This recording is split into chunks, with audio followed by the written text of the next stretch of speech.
जगदीप धनखड़ कैसे हैं और कहां हैं, उनकी तबीयत कैसी है और चल क्या रहा है। इस्तीफे के बाद से गायब हैं, देश जानना चाहता है। कपिल सिब्बल ने पूर्व उपराष्ट्रपति को लेकर जताई चिंता।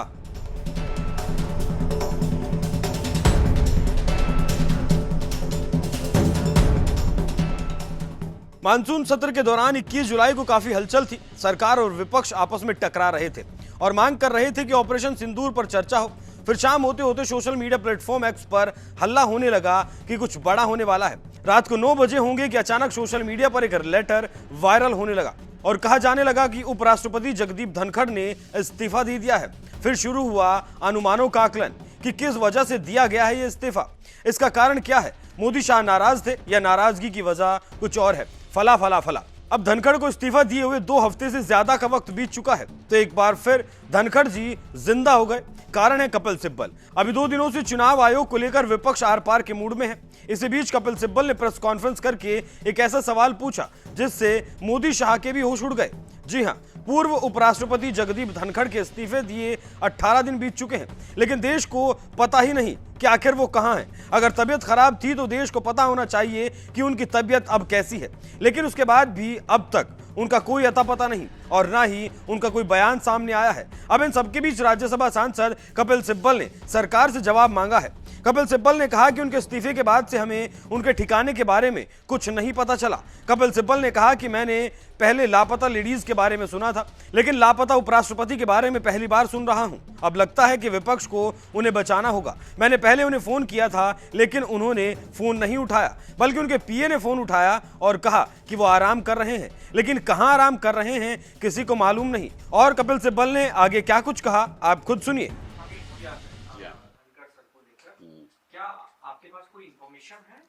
देखिए, 22 जुलाई को धनखड़ साहब ने अपना इस्तीफा दिया। आज 9 अगस्त हो गई और उनके बारे में हमें मालूम ही नहीं कि वो कहाँ हैं। अब लापता लेडीज का तो मुझे पता था कि लापता उपराष्ट्रपति का ये तो पहली बार सुना। अभी हमारे उपराष्ट्रपति थे और जिस तरह से उन्होंने सरकार की रक्षा की जब से वो उपराष्ट्रपति बने, अब लगता है कि विपक्ष को उनकी सुरक्षा करनी पड़ेगी।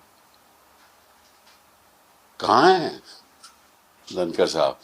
मैंने खुद पहले दिन उनको फोन किया था, उनके पीएस ने उठाया फोन और कहा कि वो आराम कर रहे हैं। उसके बाद कोई फोन उठाता ही नहीं। और मेरे कई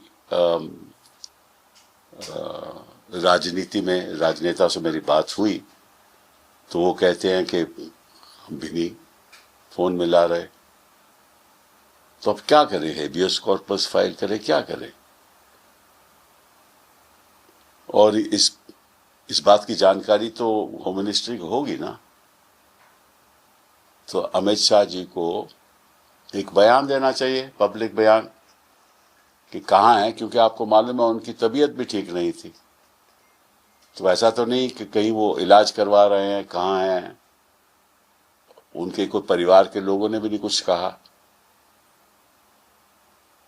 तो इशू क्या है? ऐसी बातें तो हमने दूसरे देशों में सुना था कि पता नहीं चला। अब हिंदुस्तान तो एक लोकतंत्र देश है ना, तो इसकी जानकारी जनता को मिलनी चाहिए। मेरे उनके साथ इतने अच्छे व्यक्तिगत संबंध थे। मेरे साथ हम वकील भी इकट्ठे थे, हमने कई केसेस भी आर्ग्यू किए। तो मुझे तो फिक्र है। अब ऐसे मामले में मैं कहीं जाना भी नहीं चाहता। वो एफआईआर लिखवा दूं, किसी को बोलूं, ये भी नहीं अच्छा लगता। और उनकी तरफ से भी कोई सूचना नहीं है। ये भी अजीब बात है कि उनके दोस्त हैं, उनके कई परिवार के लोग होंगे, दोस्त होंगे, कोई चर्चा ही नहीं है। तो मैं आग्रह करूंगा गृह मंत्री जी से कि आप इतना तो बता दीजिए, आपके पास तो इतने साधन हैं और बांग्लादेशी को आप ढूंढ ढूंढ के वापस भेजते हो।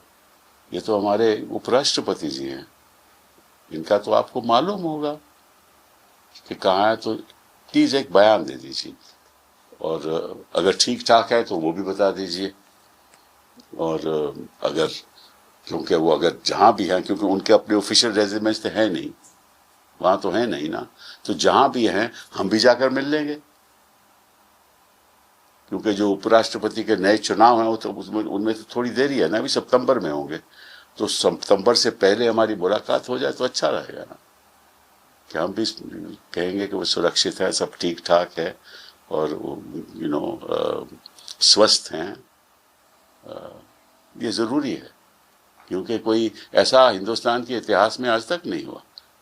पहले तो इस तरह से कोई इस्तीफा नहीं दिया किसी ने, और फिर उसके बाद मालूम ही नहीं कहाँ है।